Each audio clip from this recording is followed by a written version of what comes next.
വടക്കൻ കേരളത്തിലെ കണ്ണൂർ കാസർഗോഡ് ജില്ലയിൽ കെട്ടിയാടുന്ന തെയ്യമാണ് വേടൻ തെയ്യം. കർക്കിടക മാസത്തിലെ ദുരിതം ഒഴിവാക്കാനായി മലയ സമുദായത്തിലെ ചെറിയ കുട്ടികൾ കെട്ടിയാടുന്ന തെയ്യമാണ് വേടൻ തെയ്യം.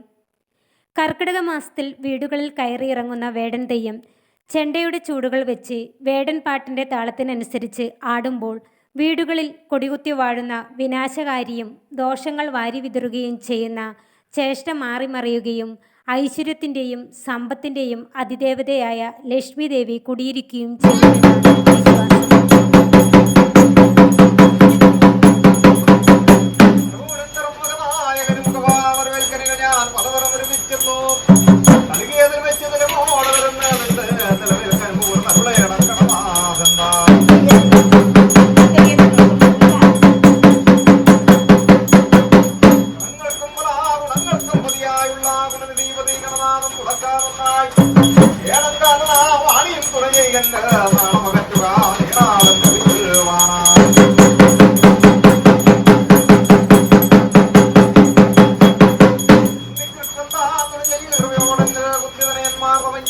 പ്പെട്ടപ്പോൾ എന്തിക്കിടക്കത്തിൽ അവസിക്കുന്ന കൈലാസത്തിൽ